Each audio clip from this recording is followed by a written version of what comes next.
দাঁত কেলিয়ে বলছে ইয়া নবী দিলে না ডুক ইয়া নবী সালাম আলাইকুম। আর কি কি বলে আমার জানা নেই, কি বলে দিল দিলে লাড্ডু।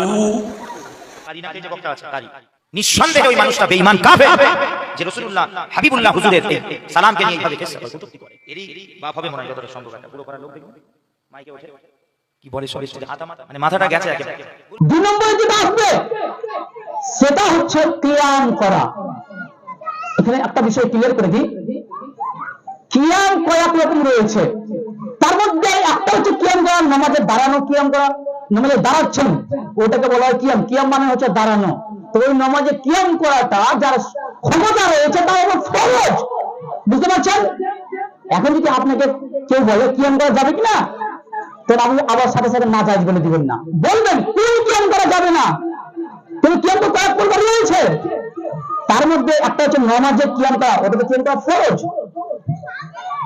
তো কিয়াম করা হচ্ছে যেটা আমাদের সমাজে প্রচলিত রয়েছে, যেটা আমরা বুঝি যে পুরো ওয়াজ মাহফিল করছে, ওয়াজ মাহফিল করতে করতে এখন তাদের ধারণা যে মাহফিলে আল্লাহ রাসূল উপস্থিত হয়ে গিয়েছে, তখন চালু করতে সব দাঁড়িয়ে ইয়া নবী সালাম আলাইকা চালু করে, কি করে না?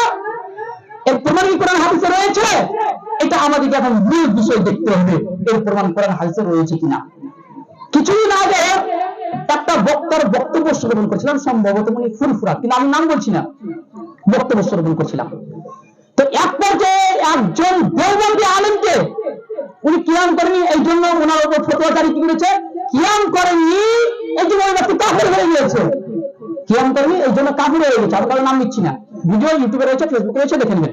তো আসুন এই বিষয়টা আগে আলোচনা করি, কিয়াম করা কতটুকু শরীয়ত সম্মত। প্রথম কথা মনে রাখবেন, হাদিস রয়েছে আসসালামু ক্বাবলাল কালাম, কথা বলার পূর্বে তোমরা সালাম দাও। এখান থেকে তাদের আপত্তি খতম হয়ে যাবে। কিভাবে? ইয়া নবী সালাম আলাইকা, সালামের আগে ইয়া নবী বলছে, মানে তাদের হাদিস অনুযায়ী এই ধারণাটাই বাতিল হয়ে গেল। এক নম্বর। দুই নম্বর, এর প্রমাণ কোরআন হাদিসে কি রয়েছে? সুনানে তিরমিজি হাদিস নাম্বার 2754 নম্বর হাদিস। হাদিস খুব মনোযোগ সহকারে শুনবেন, হাদিসের সনদ হাসান সহিহ। আনাস রাদিয়াল্লাহু তাআলা আনহু বলেন, লাম ইয়াকুন শাখসুন আহাব্বা ইলাইহি মিন রাসূলিল্লাহ সাল্লাল্লাহু আলাইহি ওয়াসাল্লাম, আল্লাহর রাসূলের সাহাবীদের মধ্যে সাহাবায়ে কেরাম রাদিয়াল্লাহু তাআলা আনহুম সবচেয়ে আল্লাহর রাসূল সাল্লাল্লাহু আলাইহি ওয়াসাল্লামকে ভালোবাসতেন বেশি। সহিহ বুখারী হাদিস নাম্বার 15। আল্লাহ রাসূল সাল্লাল্লাহু আলাইহি ওয়াসাল্লাম বলছেন, যেই ব্যক্তি তার পিতার চাইতে, তার সন্তানের চাইতে, পৃথিবীর সমস্ত মানুষের চাইতে যদি আমাকে ভালো না বাসে, তাহলে ওই ব্যক্তি মুমিন হতে পারে না। এই জন্য সাহাবায়ে কেরাম রাদিয়াল্লাহু তাআলা আনহুম আল্লাহর রাসূল সাল্লাল্লাহু আলাইহি ওয়াসাল্লামকে সবচেয়ে বেশি ভালোবাসতেন। তাদের পিতার চাইতে, মাতার চাইতে, স্ত্রীর চাইতে, সন্তানের চাইতে আল্লাহর রাসূলকে সাহাবায়ে কেরাম বেশি ভালোবাসতেন। তারপরে আনাস রাদিয়াল্লাহু তাআলা বলছেন, ওয়া কানু ইযা রাআউহু লাম ইয়াকুমু লিমা ইয়ালামুনা মিন কারাহিয়াতিল যালিক, অর্থাৎ যে আমরা নবী করিম সাল্লাল্লাহু আলাইহি ওয়াসাল্লামকে দেখে দাঁড়াতাম না, তথা আমরা নবী করিম সাল্লাল্লাহু আলাইহি ওয়াসাল্লামকে দেখে কিয়াম করতাম না। কেন?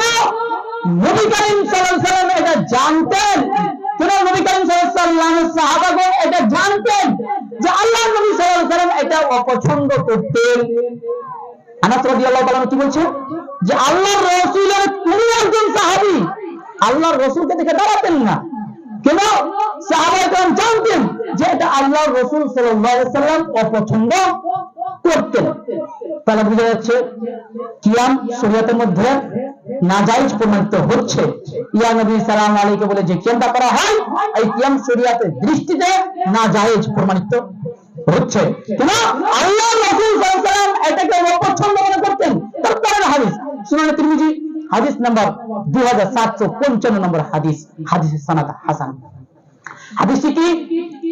আবু মিজলাজ একজন তাবিঈ হাদিস বর্ণনা করছে, খরাজা মুআবিয়া রাদিয়াল্লাহু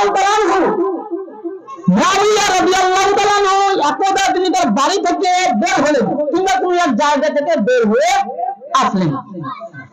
ফাকামা আব্দুল্লাহ ইবনে জুবাইর ওয়া ইবনে সাফওয়ান, তখন আব্দুল্লাহ ইবনে জুবাইর রাদিয়াল্লাহু তাআলা আনহু এবং ইবনে সাফওয়ান রাদিয়াল্লাহু তাআলা আনহু মুআবিয়া রাদিয়াল্লাহু তাআলা আনহুকে দেখে দাঁড়িয়ে গেলেন, খাড়া হয়ে গেলেন, কিয়াম করলেন। তখন মুআবিয়া রাদিয়াল্লাহু তাআলা আনহু বলছেন, ইজলিসা, তোমরা দুইজন বসে যাও, তোমরা দুইজন বসে যাও। কেন?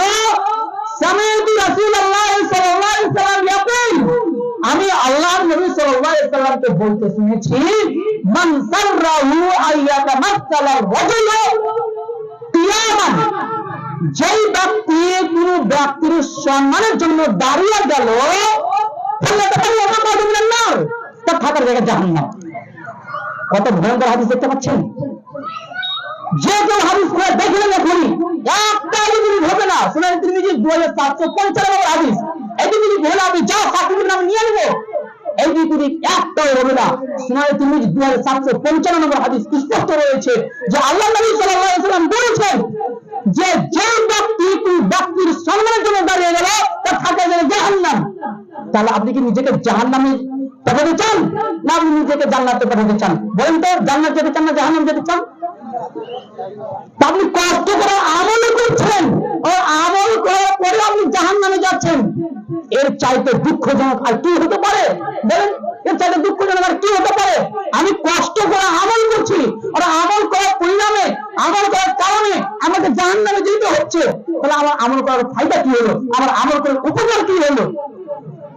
যে আমলে রাসূল সাল্লাল্লাহু আলাইহি ওয়াসাল্লামের সার্টিফিকেট নেই, যে আমল আল্লাহ এবং তার রাসূলের সার্টিফিকেট নেই, সেই আমল বাতিল। আল্লাহ সুবহানাহু ওয়া তাআলা সূরা হাশরের মধ্যে স্পষ্ট বলেছেন, ওয়া মা আতাকুমুর রাসূলু ফাখুযুহু ওয়া মা নাহাকুম আনহু ফান্তাহু, ওয়া মা আতাকুমুর রাসূলু ফাখুযুহু, রাসূল তোমাদেরকে যা দেয় তা গ্রহণ করো, ওয়া মা নাহাকুম আনহু ফান্তাহু, রাসূল তোমাদেরকে যা থেকে নিষেধ করেছে তা থেকে বর্জন থাকো, তা থেকে বিরত থাকো। পরের অংশে আল্লাহ সুবহানাহু ওয়া তাআলা বলছেন, তোমরা আল্লাহ সুবহানাহু ওয়া তাআলাকে ভয় করো। এই তিনটা বিষয় আল্লাহ সুবহানাহু ওয়া তাআলা আমাদেরকে বললেন।